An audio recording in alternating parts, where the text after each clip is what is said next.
In the cold silence of space, off the edge of mapped galactic territory, a pirate fleet hung in orbit over a barren trade corridor. 42 vessels, bristling with stolen tech, prowled the region like starborn wolves, waiting for prey fat and slow. For cycles, the trade route had been easy pickings, used only by underdefended colonial ships from unremarkable fringe systems, until they came. The Hephaestus, a lumbering cargo freighter of Terran origin, dropped out of slip space with all the grace of a falling refrigerator. Its hull was patched with old alloy plates. Its communications beacon repeated an outdated IFF signal, UNTS 073/Earth Origin Freight/Non-Combatant. It was, by every standard metric, a target. Captain Kelvrax of the Vordaxi Corsair smiled with mandibles flared. Easy meat, he gave the order. The pirate ships swarmed the Terran vessel like vultures. Energy weapons warmed. Boarding crews prepped their shock harnesses.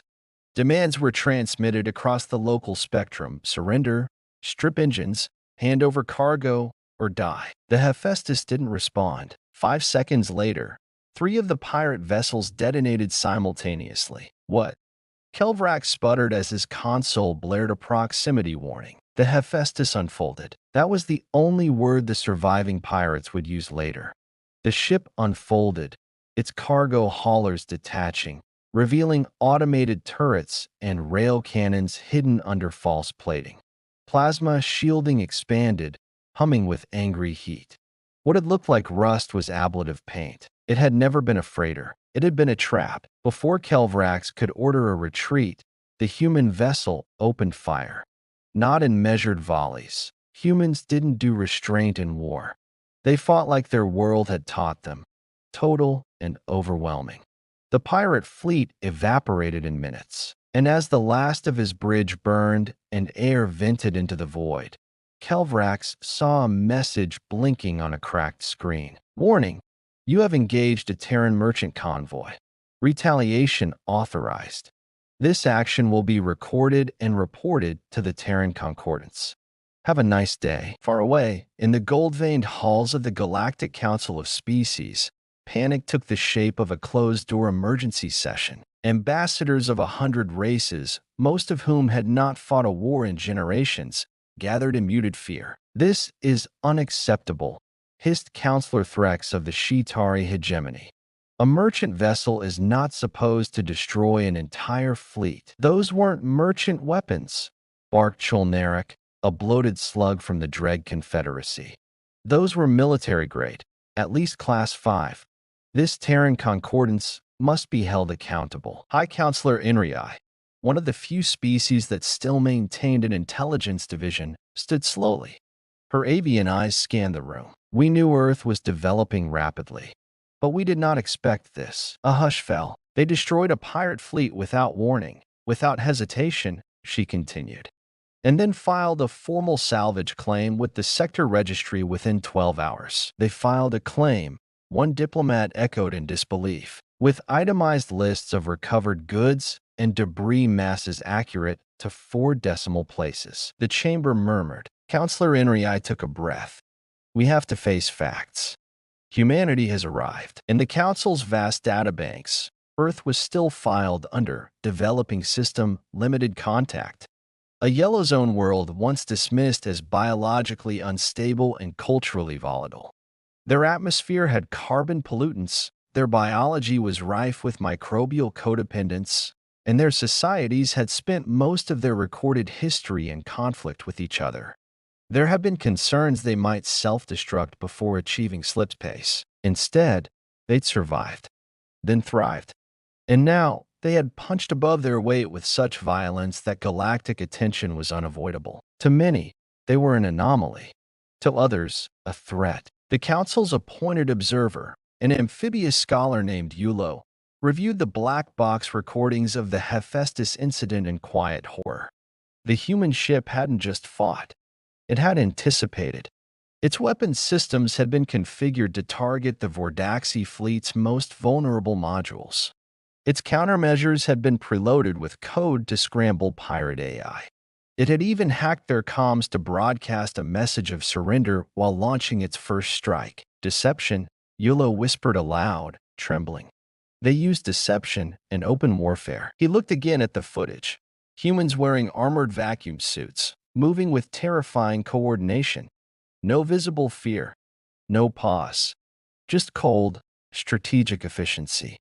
Every movement purposeful. Every response measured. He had studied predator species before.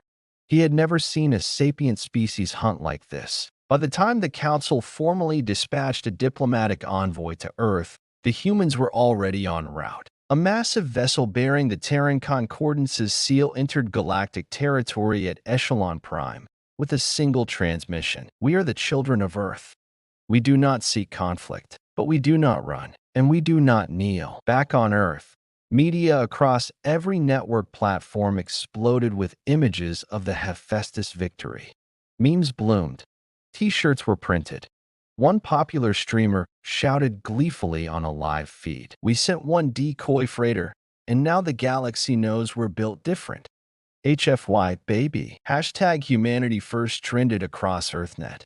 But deep in the bunkers beneath Geneva, the actual Terran Concordance leaders reviewed the footage in silence. Admiral Singh finally leaned forward. They'll be watching us now. President Okaro nodded. Good. Let them watch. The galaxy had noticed humanity. What it hadn't yet realized was that humanity had noticed it back, and humanity had plans. Dr. Colin Voth had dissected over 70 sentient species in his 32-cycle career. He had studied the elegant neural webs of the Ethery, whose thoughts flowed like music. He had probed the multi-core brains of the Traltac, who could run 6 mental simulations in parallel. He had even analyzed the strange biochemical pathways of the stone-bodied Greyvax, who didn't bleed when cut, only hummed. But nothing prepared him for the human. The corpse lay on the sterile examination table, male by Earth standards, labeled Lance Corporal Thomas Grant, killed during an orbital breach maneuver gone wrong. His body recovered by an extraction team and handed over for scientific examination as part of the Council's emergency resolution, Directive 783 Alpha. Immediate assessment of Terran threat capacity. Colin leaned over the corpse, secondary arms delicately adjusting the cranial scanner.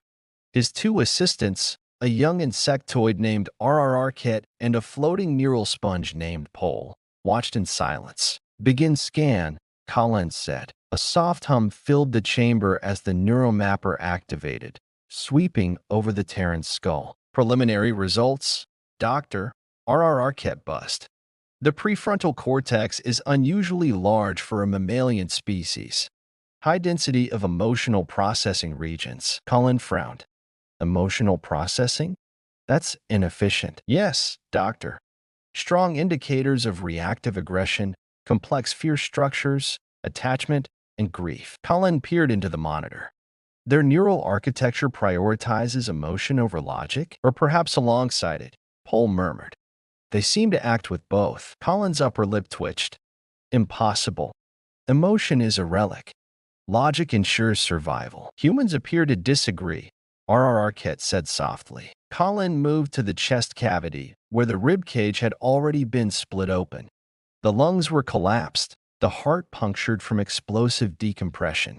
But what caught Colin's attention were the scars. Dozens of them. He tapped one near the collarbone. What is this? Old fracture. Healed improperly, Pole replied. Indicates the subject likely continued operating under injury. Another scar traced across the lower abdomen, rough and uneven. Surgical intervention? Colin guessed. No, said Arquette. Crude field dressing. Likely self-administered. Colin blinked. He was injured, didn't receive proper medical attention, and yet remained active? Yes, doctor. Colin turned to the brain tissue sample already prepared in stasis. The molecular bonds showed signs of severe trauma, chronic stress, repeated adrenaline flooding, cortisol scarring. This man was damaged, Colin whispered, but functional. He stared at the data feed. How can they function like this? In the observation room above the lab, Ambassador Threx watched the dissection with narrowed eyes. The Shitari were known for precision and control, every action weighed, every emotion subdued. To him, the human corpse was a contradiction, biological chaos, he muttered. And yet they win. Beside him, the Nuvian analyst Arasi nodded thoughtfully. Their biology may be inefficient, but they are robust. They are monsters, Arasi. They scar themselves. They break, and then continue moving. Arasi scrolled through the human psychological logs captured from the Hephaestus crew. Listen to this, she said. One human lost a brother in a pirate attack 5 years ago. He joined the Concordance fleet the next day. When asked why, he said, and I quote, "So no one else loses their brother like I did." Threx curled his lip. Sentimentality. Irrational and yet powerful, Arasi said. They weaponize grief. They channel pain. They do not avoid trauma. They adapt to it. Back in the lab, Colin stared into the eyes of the dead man. They had stayed open during decompression, now clouded, but still somehow unsettling. These creatures form attachments so intense that they will enter suicidal combat rather than abandon a comrade, he said. They experience terror, but override it. They should freeze, collapse, break, but they don't, R.R. Arquette murmured. No, Colin said softly. They shatter, and then they rebuild stronger. He looked at the cortical scans again. Beneath the trauma scarring, there was something else. R.R. Arquette. Zoom in on the hippocampus. Highlight stress-adaptive synapses. The image sharpened. Colin's breath caught. There were extra pathways, redundant, overlapping, constantly reinforcing one another like vines. Neuroplasticity far above average. They adapt, he said. They change themselves in response to harm. Pole hovered closer. Evolution didn't eliminate their flaws. It leveraged them. Colin sat down heavily. Every species in the council evolved toward efficiency, toward stability. Emotion was stripped away. Instinct was minimized. He gestured at the human. But these, they kept it all. Pain, rage, fear, love. They wear it like armor, and they fight like they have nothing to lose, Pole added. Worse, Cullen said.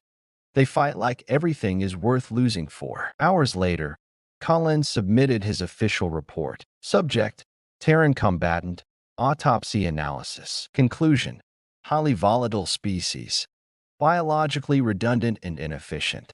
Extreme emotional cognition, severe trauma resilience, unpredictable combat behavior. Recommendation, avoid direct conflict where possible. Monitor closely. Under no circumstances assume predictability or compliance. Final comment, they are not superior because they do not break. They are superior because they survive the breaking. The report was immediately sealed under High Council classification, but it was already too late. Across the galaxy, the whispers had started. Have you heard about Earth? They killed an entire fleet with a single ship. They laugh when wounded. They fight for each other, not just for victory. In the dark corners of Council space, some called them primitive.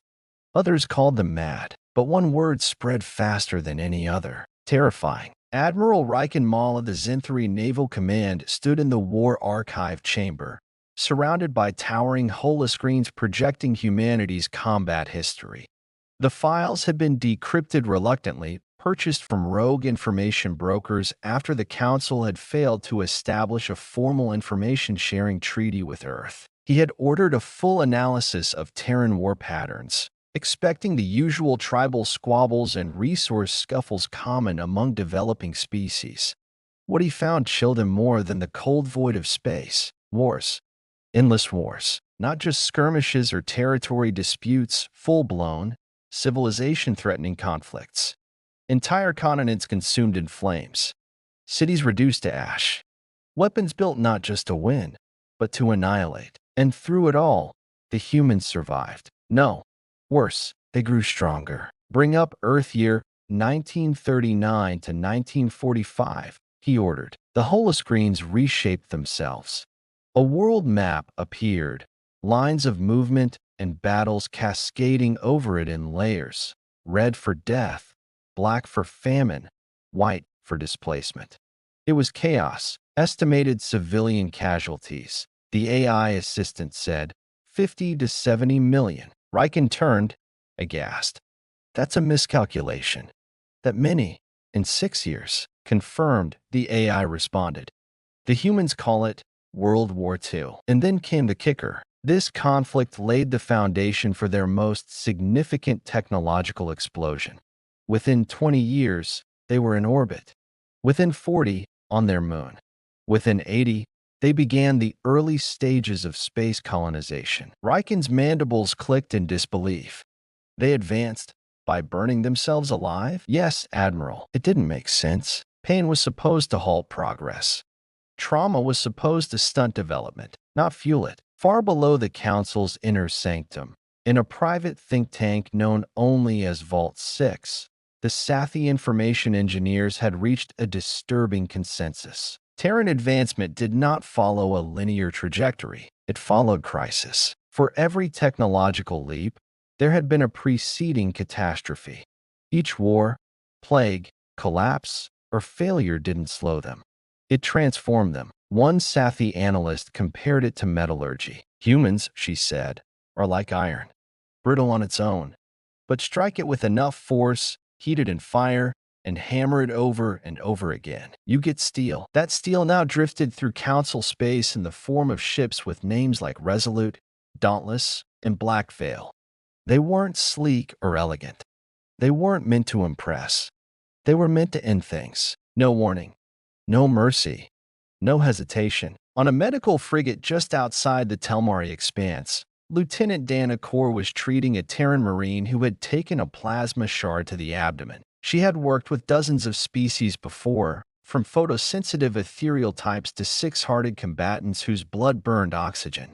But this man, Private Malcolm Jones, was like something out of a horror story. She had sedated him, opened him up, begun repair. Then he woke up mid-procedure. Easy, she cried, activating the containment field. You're still under. He looked down, blinked at the open wound in his gut, and laughed. Did I get the bastard? He asked, groggy. Dana blinked. What? The Telmari gunner. Did I get him before I went down? She hesitated. You threw yourself onto the gun platform and used your body to block the shot so your squad could breach. So yes, you got him. The man gave her a thumbs up before passing out again. Dana sat back, shaken. This wasn't courage. It was something else. Something deeper, darker. A mindset honed not by training, but by shared cultural scars. She looked up the Terran's file later. His father had died in a mining collapse. His mother raised 3 children alone. He joined the Concordance at 16. She checked his psych profile. PTSD. Severe.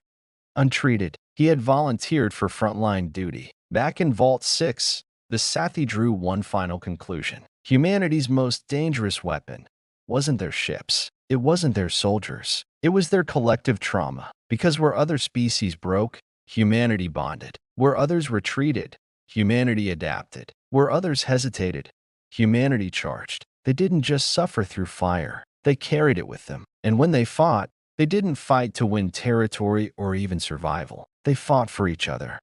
For the ghosts of fallen siblings. For broken homes. For wrongs that could never undo. Their grief wasn't weakness. It was fuel. In the months following the Hephaestus incident, minor pirate factions abandoned entire sectors rather than risk another Terran ambush. Trade routes once plagued by corsairs now thrived.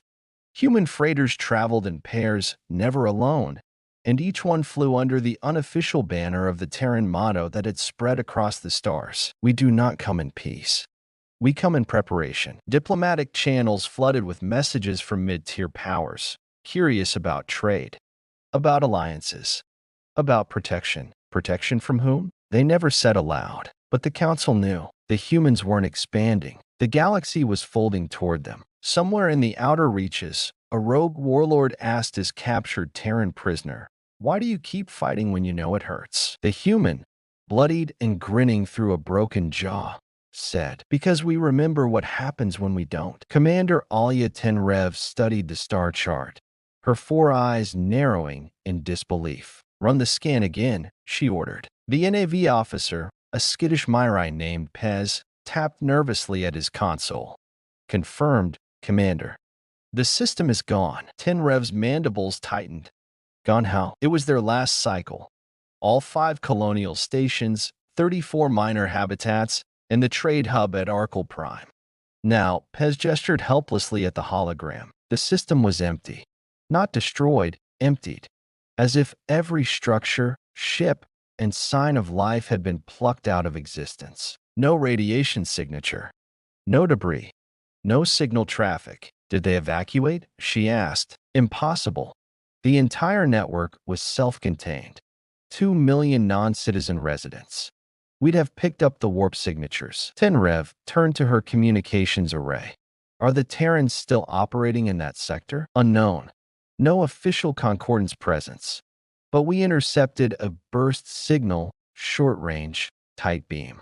A single line. Pez hesitated before speaking. This was your warning. Halfway across the galaxy, in a Terran black site simply labeled Silo 9, Colonel Anders Mikkelsen reviewed a briefing in a reinforced war chamber carved into the shell of a hollowed asteroid. The only light came from the data slates and pulse monitors tracking every hostile movement across the Council's frontier. A junior officer leaned in. Colonel, the Arkle Prime operation was successful. 0 casualties. All assets relocated. Station detonators triggered remotely. Confirmation? Council patrol reached the empty system. No trace left. Mikkelsen gave a single nod. Good. What now, sir? He looked down at the old Earth map pinned beside the tactical display. It was Europe, circa 1941. The scars of war. Arrows, explosions, troop movements, etched into history with red pencil. Entire regions devoured by ideology, ignorance, and ambition. He had left it there for a reason. Now, he said, we burned the map. Years ago, humanity realized something the Council never did. Maps are lies. They create the illusion of ownership. Borders drawn by force, claimed by arrogance, and maintained by fragile alliances. But space didn't care about maps. It cared about movement, about momentum, about who could act faster, strike harder, vanish quicker. So humanity stopped drawing lines and started drawing targets. Every Terran strike team operated with a simple creed. Be where they think you aren't. Hit where they never imagined. Leave nothing behind. Not because they were trying to conquer, because they knew what happened when they stayed still. They'd seen the Council's bureaucracy, the slow rot of diplomacy, the endless meetings, treaties, and negotiations. By the time the Council reacted, the moment was gone, and so were the humans. Back in Council Command, the high strategist of the Thalary Confederacy pounded a scaled fist against the table. We cannot fight what we cannot find. The chamber echoed with voices of 20 species. They strike colonies, then vanish in a dark space. They destroy comms buoys, then replace them with their own. They're not claiming territory. They're unclaiming ours. Finally, the Varkathi delegate slammed his horned head forward and hissed. They're not at war with us. They're at war with the idea of us. A hush followed, and that was it. The humans weren't trying to win battles. They were trying to make sure the Council stopped playing the game entirely. On a salvage moon once owned by the Krith Dominion, a scout team recovered what they thought was a standard Terran beacon. But inside, instead of a transmitter, they found a recording. A voice calm, male, slightly amused. You don't understand us. That's your first mistake. You think we want what you have, power, control, glory. We don't. We're not here to build empires. We're here to burn the ones that forget what blood costs. You drew borders across star systems and called yourselves gods. We saw children digging graves for their parents in the rubble of your peace. You called it progress. We called it a line in the sand. And now we've come to wipe it clean. The file was flagged for psychological warfare classification, but it didn't stop it from spreading. On merchant ships, pirate broadcasts, even embedded in Council University lectures on Terran strategy. And with every system the Terrans vanished from, the message became clearer. They weren't interested in conquering space. They were interested in liberating it from stagnation. In the Terran Concordance, no one saluted Colonel Mikkelsen when he walked into the command deck. They nodded. Tight. Focused. Respect didn't come from titles. It came from understanding. Mikkelsen pulled up the galaxy map, one of their own making, not the Council's. Red zones marked active fire. Yellow were dormant. Green were safe zones maintained by Terran-backed militias, many of which had never even seen Earth. Behind him, a logistics officer murmured, "We received requests from a dozen frontier colonies. They want Terran defense advisors. Tell them to prepare for withdrawal." Mickelson said, "Withdrawal? But no map, no territory, no entanglement. We help them get strong, then we leave. If we stay, we become them." He turned back to the screen. "And the moment we become them, someone will come to burn our map." Somewhere deep in contested space, a council general stared at a war report and whispered to himself, "They don't build walls. They build exits." The council warship Inexorable will floated silently above the cracked husk of what used to be Outpost 7R, a minor trade relay in the outer reaches of Telmary-controlled space. Now, it was a silent graveyard. No distress call. No black box signal. Just carbon scoring, melted hull plating, and a single message carved into the side of the relay station in plasma burn lettering. "Don't chase ghosts." Admiral Varenkos, a veteran of 3 planetary campaigns, hovered near the wreckage in his gravity chair. He had seen entire fleets lost to miscalculation, whole armies ground to dust by overconfidence. But nothing like this. There were no Terran ships on record in this sector, no troop drops, no orbital signatures. And yet, here was the evidence. 32 Telmari dead, 2 Council envoys missing, data cores wiped, and the eerie, unmistakable feeling that someone had allowed this to be found. "They're sending a message," he said, his mandibles twitching. "They want us to know they were here." "Should we retaliate?" asked his lieutenant, nervously eyeing the wreckage. "No," Koss replied. "We don't even know where to aim." In human culture, sharks once ruled the oceans. Apex predators. Fast, relentless, drawn to blood from miles away. But sharks didn't hunt recklessly. They circled first, waited, smelled weakness, then they struck. The Terran Concordance had learned this lesson well. After the fall of Outpost 7R, the Council began to scramble patrols across its frontier zones. Reinforcements, escorts, convoy protections. But the humans vanished. No attacks, no sightings, nothing. For 3 weeks. And then, just when the Council thought the worst was over, it began. The communications blackout at Drogon's Belt lasted only 9 minutes. Just long enough for the weapons cache to disappear. Just long enough for the 3 council warlords who funded it to begin blaming each other. Just long enough for the humans to vanish back into the dark. A week later, the mining guilds of Frekra Prime announced they were ceasing all council-aligned production. No threats, no battle, just silence and the whisper that the Terrans are watching. The council responded with shock troops. The shock troops found the mines empty. The entire colony had gone underground. Literally, carved into the stone were 6 words. "We bleed. We remember. We bite." Colonel Anders Mikkelsen stood aboard the Resolute, watching a feed of intercepted council chatter. They were afraid, not of what humanity had done, but of what it might do next. That was the advantage. "Give them blood," he told his operatives. "Then pull back." "But sir," said Commander Okafor, "we could seize the shipyards at Vectar with minimal force. We already have agents in place." "Not yet. We're not here to own. We're here to remind them." Okafor's eyes narrowed.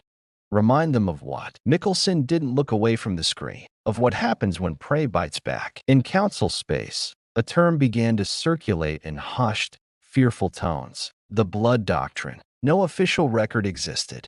No published manifesto. Just an evolving pattern, one that intelligence analysts tried desperately to model. The doctrine was simple. Find the weakest node in the system. Strike once, surgically, decisively. Leave a message.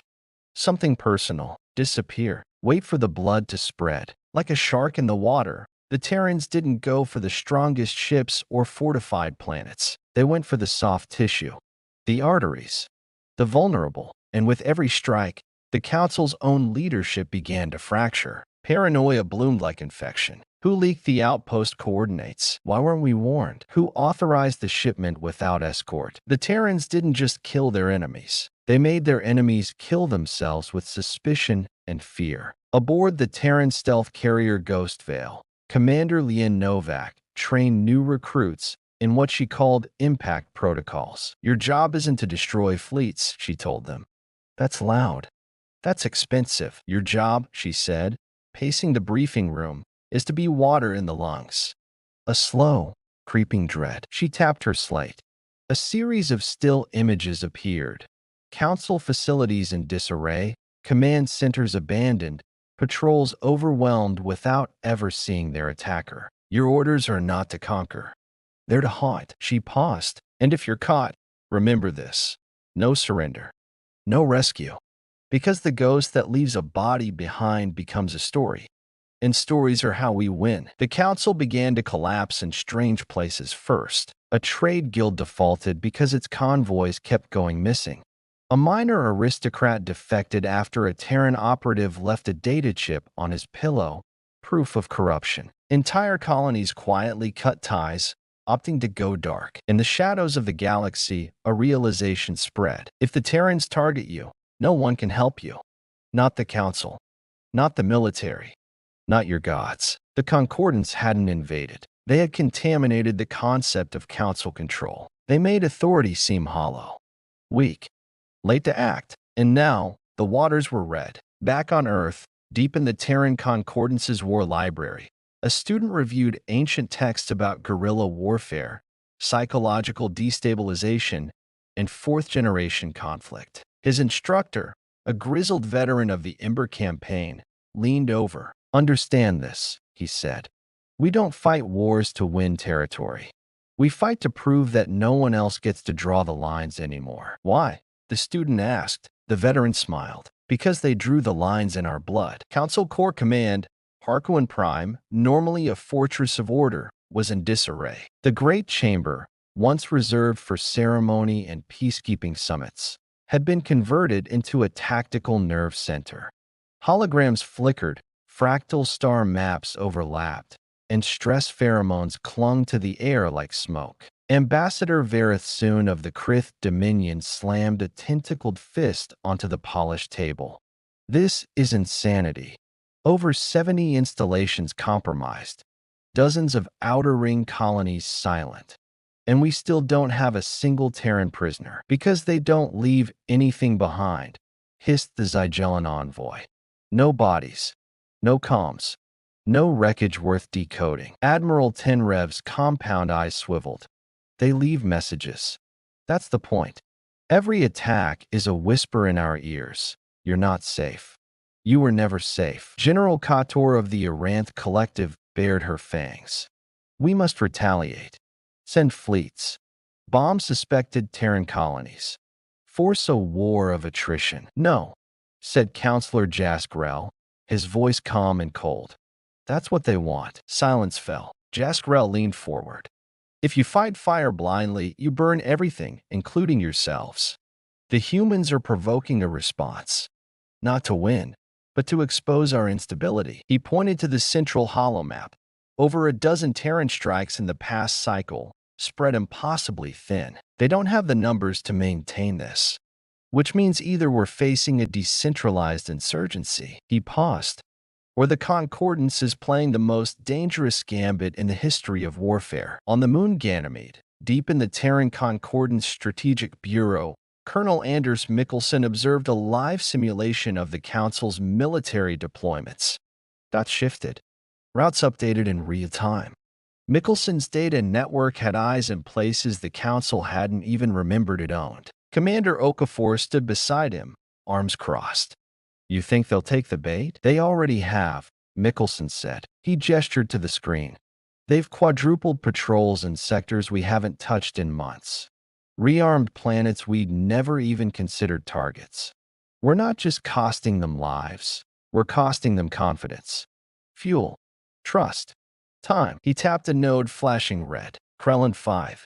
They've diverted a fifth fleet there, thinking we might strike the orbital foundries. But we won't, Okafor said. Mikkelsen gave a faint smile. No. Because while they're defending that pile of scrap, we're evacuating civilians from a research world they don't even know exists. Okafor grinned. The gambit. Exactly, Mikkelsen said. Make them think we're playing chess. But we're really flipping the board. Back in council space, fear had begun to wear uniforms. Paranoia became policy. Convoys traveled in massive, slow-moving groups. Entire patrol wings were assigned to protect planets that weren't under threat, simply because local populations felt they were. That was the Concordance Gambit. Exploit not just weaknesses of logistics and force, but psychological terrain. And humans, as it turned out, were masters of psychological terrain. For centuries, Earth had fought wars where minds mattered more than firepower. Wars in cities, in jungles, in the dead zones of cyberspace. They had learned how to weaponize perception. And now, the galaxy was learning how it felt to live in their shadow. In the underground command vault of the Terran Concordance, Mickelson gathered a circle of senior operatives. "This is the next phase," he began. "We've destabilized their border territories, shattered their confidence. Now we bleed their center without ever firing a shot." He laid a data chip on the table. "Inside this are the protocols for Operation Scorched Glass. It contains planted financial transactions, fake defection logs, and correspondence between fabricated agents." "Targets?" Commander Novak asked. "Council mid-tier leadership, functionaries, economists, political aides. We want them doubting each other, asking the wrong questions, launching their own internal purges." Novak raised an eyebrow. "You want them to hunt ghosts inside their own walls?" "No," Mickelson said. "I want them to tear down their own walls. I want the council so fractured, so suspicious, that when we walk in the front door, they invite us in." Somewhere on a neutral world in the Celestian Reach, an anonymous report was leaked to the largest interstellar news network. It contained supposed proof of corruption at the highest levels of council governance. It implicated 3 core species. It featured voice logs, artificially generated, facial footage, defaked with surgical precision, and a quote from one of the council's most revered war heroes, a quote he never actually said. "We cannot win this war because we do not understand who we're fighting." The leak went viral within hours. Riots erupted on 17 worlds. The council was thrown into crisis mode. And the Terrans? They didn't say a word. They just watched. In a secure comms booth on a Black Ops station orbiting a dead star, Mickelson spoke to someone whose face never appeared on the screen. "The gambit is working," he said. The voice on the other end was older, gravelly, possibly augmented. "Good. But remember, gambits win moments, not wars." Mickelson nodded. "I'm aware. We taught you to think like this," the voice said, "to weaponize perception. But don't fall in love with your strategy. They will adapt. The council is vast, bloated, but not stupid." "I know," Mickelson replied. "That's why we escalate before they pivot." The voice paused. "Then prepare the next phase. One that even our own allies won't expect." Mickelson's eyes narrowed. "I assume you mean Iron Hand." "Yes," the voice said. "It's time we reminded the galaxy that for all our ghost stories, humanity still knows how to make war the old-fashioned way." In a data vault hidden beneath a glacier on the planet Verdun 9, a single line of code was activated by a dormant Terran AI. It began replicating itself across encrypted dark space nodes. Everywhere it went, it carried the same 3-word message, buried in a shell of gibberish. "Iron Hand ready. Redshift-class carrier Vigilant Aurora, orbiting the blackened husk of Adrax Station." The silence of the observation deck was broken only by the faint hum of generators and the distant pulse of life support systems. Colonel Anders Mickelson stood at the viewport, hands clasped behind his back, watching the drifting debris of yet another council facility gutted from the inside out. No fire, no explosives, just doors locked from the outside and oxygen quietly siphoned away. It was surgical. It was quiet. It was beautiful. Commander Novak approached, a dark tablet under her arm. "Sir, we have confirmation from the Verdun 9 relay node. Operation Iron Hand is active." Mickelson nodded slowly. "Are the packages prepped?" "Yes, sir. 48 dropships. 17 insertion pods already in staging orbit. Coordinated strikes across 8 council sectors. All ghost marked and dark jump capable." He turned toward her. "Casualty projections?" Novak hesitated. If everything goes to plan, minimal. But sir, this is no longer harassment. These are decapitation strikes. That's the point, he said. Ghosts erode confidence. But fists break thrones. Council Sector Gamma, Tau 47. Helix Administrative Spire, Planet Corvallis. Administrator Chelvor had spent his life navigating the political web of the Council. He had survived 6 recessions, 2 border conflicts, and 1 assassination attempt by a rival species. What he had never experienced, however, was true panic. Until now, security sirens screamed across the spire. Hallways sealed themselves. Comms went dead. And then darkness. Not from power loss, but from precision. He staggered into the central chamber, eyes wide, mandibles twitching, only to find the doors already breached. And standing in the center, without armor, without a flag, was a human, one, unarmed. He wore no insignia, no rank, but on the floor beside him lay the symbol of the council, crushed into a jagged sculpture. Chelvor opened his mouth to speak. The human raised a hand, not in threat, in warning. Then he said the words that would soon ripple across the stars. This is not the beginning of your end. That was years ago.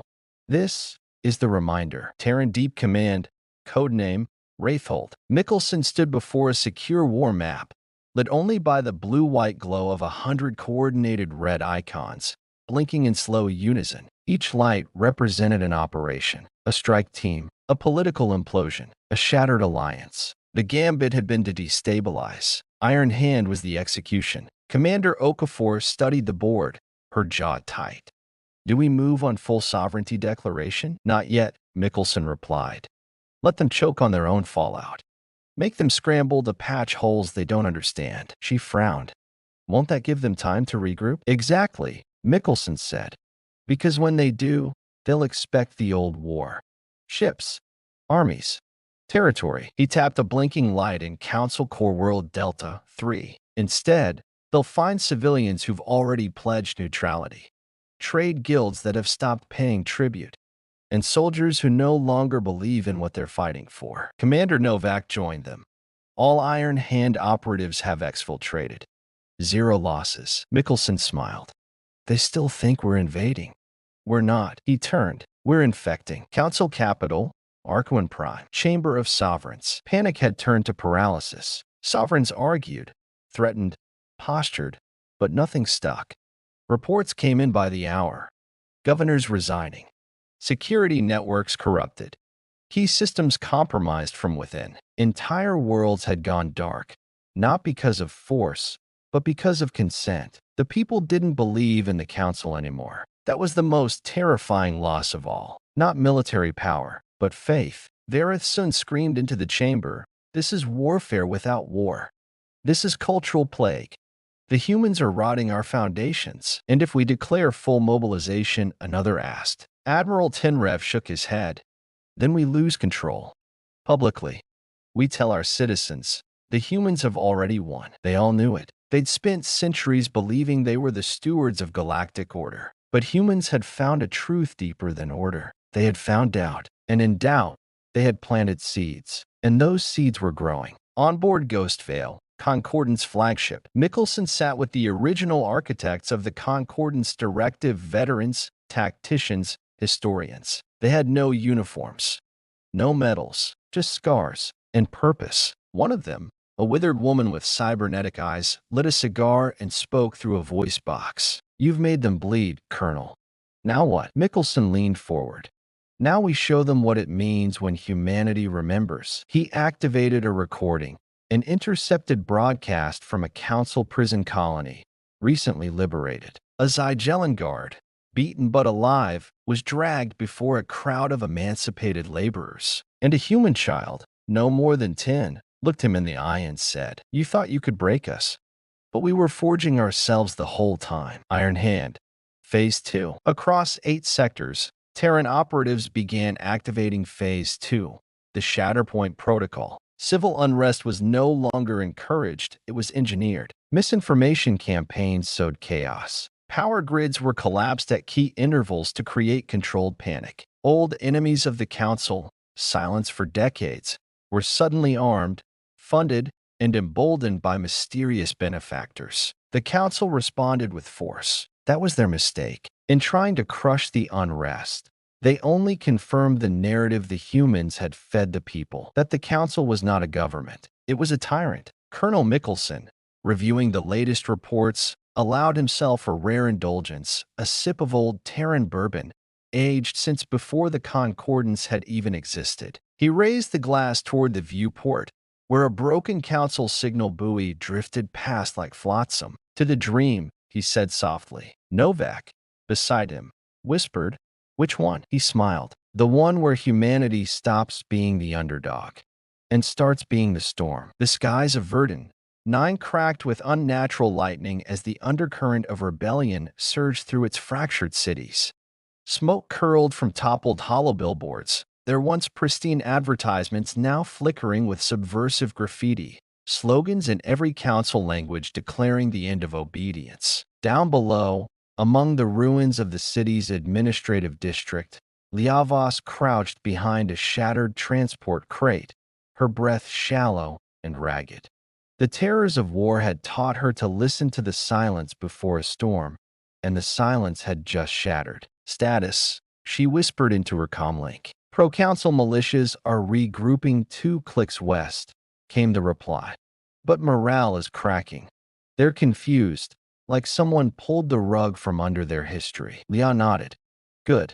Keep pushing the narrative. The council is lying to them. The fractured society of the Concordance was beginning to crumble along its fracture lines, cracks long ignored, now deep and jagged. For centuries, the council had ruled with an iron fist, but the roots of dissent had been growing quietly beneath the surface, fueled by whispers, by rumors, by carefully planted doubts. Now, with the Terran's subtle manipulations, the very foundation of unity was cracking. Back on Harkonnen Prime, council chambers were no longer places of calm debate. Instead, they had become arenas for bitter blame and accusations. Ambassador Verithoon's tentacles twitched nervously as he faced the panel of representatives. We've lost entire sectors to what is effectively psychological warfare. Our people are turning on each other, he said, voice rising. The Aranth General Kotor growled her agreement. This is a new form of attack.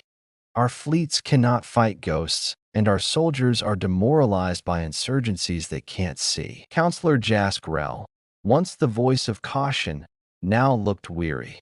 The Terrans have made our empire brittle, not by strength, but by eroding our faith in it. They have fractured the council from within. But how do we stop a war we can't define? A representative asked. The answer, Jaskrel said quietly, lies not in force, but in repair, and in facing the fractures before they break us completely. Meanwhile, deep in the Terran Concordance's war room, Colonel Mickelson reviewed new intelligence feeds flooding in from the front lines of civil unrest. Verdun 9's situation is a textbook case, he muttered. The fracture lines are opening wide. Commander Okafor looked over his shoulder. It's spreading faster than we anticipated. Systems that were once loyal to the Council are negotiating ceasefires with us. Mickelson's eyes narrowed. They don't just want peace. They want change. He tapped a star on the holomap. This is what we're aiming for, not total conquest, but fracture and realignment. A realignment of power where the Concordance no longer rules by fear. On the shattered world of Krylos, a former Council military outpost was now a hub for insurgents. Liavas walked among the crowd of mixed-species fighters, her eyes sharp. She had become a symbol of resistance, not just for the Terran Concordance, but for those who had suffered under the Council's oppressive regime for generations. We don't want your war, she told a group of Council defectors. We want a future where you decide your own path. A Krith defector stepped forward, clutching a data chip. They're sending reinforcements. They want to snuff out the resistance before it spreads. Leah's jaw tightened. Then we make sure they don't get the chance. The true battle of fracture lines was not in grand fleets or massive battles.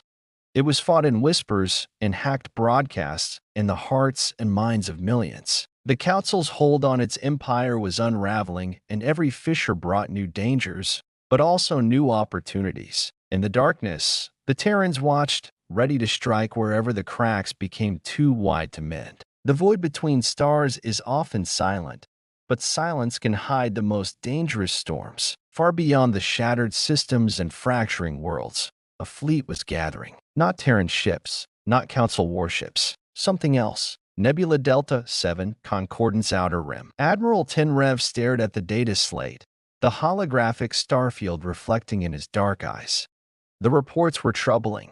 Splinter factions from within the Council were forming secret alliances, seeking to exploit the chaos for their own gain. The Empire was fracturing, and from the shadows, opportunists stirred. His calm crackled. "Admiral, you need to see this." On screen, a rough transmission from a covert scout ship showed an unknown fleet emerging from the nebula's depths, ships sleek and angular, painted in black and silver, unlike anything in Council or Terran records. "They're not sending a message," Tenrev muttered. "They're coming to claim." Back aboard the vigilant Aurora, Colonel Mickelson gathered his command staff. The mood was tense. "Intelligence confirms," Commander Novak said. "A third-party fleet is entering Concordant space. They call themselves the Syndicate. Mercenaries, pirates, exiles, and they're heavily armed." Mickelson's gaze was steely. "They see the fractures. They smell weakness. This is not just a war between Terran and Council. It's a race to control the remnants." Commander Okafor leaned forward. "We don't know their numbers or capabilities, but their tactics suggest high adaptability, hit and run, sabotage, guerrilla warfare. They're a wild card." Mickelson nodded. "We need to prepare for a new front. Our Iron Hand operation fractured the Council, but we didn't break the galaxy. The storm is gathering." Meanwhile, on the planet Silith Prime, a coalition of rebel leaders met in secrecy. Leah Voss was among them. "This changes everything," she said. "The Syndicate's arrival means the Council's collapse will come with a violent scramble for power." A human rebel, Captain Reyes, grimly agreed. "We're caught between empires and pirates. We need unity, or we'll be crushed." Leah's eyes hardened. "Unity is fragile. We need to forge something stronger, a new alliance not bound by old loyalties but by common survival." The Syndicate fleet pressed closer to Concordant space, striking quickly and disappearing into the nebula. Reports of sabotage and raids on vital infrastructure came flooding in, destabilizing already fragile sectors. In the midst of this chaos, the Council's once mighty fleet struggled to respond, fractured by distrust and fear. Terran Command, Wraithhold. Mickelson stood before his crew, the weight of the coming storm heavy on his shoulders. "We've fractured the enemy," he said, voice resolute. "But a storm gathers that will test everything we've built. The Syndicate is more than a threat. They are a warning. That power is always contested, and peace is never guaranteed." Commander Novak added, "We have allies in the shadows, former Council officers, trade guilds, even some Syndicate defectors willing to work with us. But trust will be earned." Mickelson's eyes scanned the faces before him. "This is the crucible. We either forge a new future or become another shattered relic in the stars." Outside the ship, stars gleamed cold and distant. But in the hearts of those who fought, a fire burned brighter than ever. The gathering storm was coming, and humanity would be ready. The first rays of light pierced the dense atmosphere of Verdun, 9 like shards of hope through a veil of smoke. After months of turmoil, the planet's battered cities were beginning to breathe again. The streets buzzed with cautious activity, markets reopened, children played beneath the shattered ruins of once mighty spires, and conversations once silenced by fear now carried the cautious cadence of possibility. In the heart of the capital, Leah Voss stood on the steps of the newly formed Council of Free Worlds, the symbol of a fragile alliance born from the ashes of a broken empire. Around her, representatives from dozens of species, cultures, and factions gathered, not as conquered subjects, but as partners in an uncertain future. Today, Leah began, her voice steady and clear. "We do more than declare independence. We pledge to rebuild what was broken together." Far above, In the orbiting station of the Terran Concordance's flagship Vigilant Aurora, Colonel Anders Mikkelsen watched the news feed from Verdun 9, a faint smile playing at the corners of his lips. The fractures had not healed overnight. Old wounds remained, and the scars of war ran deep. But for the first time, there was hope that a new order might rise from chaos. Commander Novak approached quietly. The Syndicate has retreated for now. Our combined efforts and the shifting allegiances across the sectors have forced them back. Mikkelsen nodded. They're dangerous, opportunistic, but they underestimated humanity's resolve. Below decks, plans were underway for the next phase, uniting the fractured sectors into a stable federation that would resist tyranny and foster cooperation. The Terrans did not seek to dominate. They sought to inspire. A broadcast began across multiple systems, a message from Leah and Mikkelsen jointly addressed to the galaxy. The era of oppression is over. We have seen the depths of division and the heights of unity. Together, we can build a future where no voice is silenced, no species enslaved, and no freedom denied. In the council capital on Harkonnen Prime, remnants of the old regime watched helplessly as their influence slipped away. Sovereigns who once ruled with unquestioned power found themselves isolated, their networks broken, their fleets diminished. Some fled into exile, others chose reconciliation. Admiral Tenrev stood among the ruins of the council's chamber, contemplating the new reality. The galaxy has changed, he said softly to himself. Perhaps this is the dawn we were meant to face. On the distant world of Krylos, Leah walked among the people, former insurgents, refugees, and hopeful citizens. She saw fear and resilience intertwined. The road ahead would be difficult. There would be setbacks. But for the first time in generations, the future felt like a canvas, waiting to be painted. A child tugged at her sleeve, eyes wide with wonder. Will there really be peace now? Leah smiled. It won't be easy. But yes, we will build it. Together, back aboard the Vigilant Aurora, Mikkelsen raised his glass in a silent toast. To the dream, he said softly. To the new dawn. The stars outside shimmered with quiet promise, no longer distant points of cold indifference, but beacons lighting the path ahead. Humanity had stepped from the shadows of survival into the light of hope. The war was over, but the true journey was just beginning.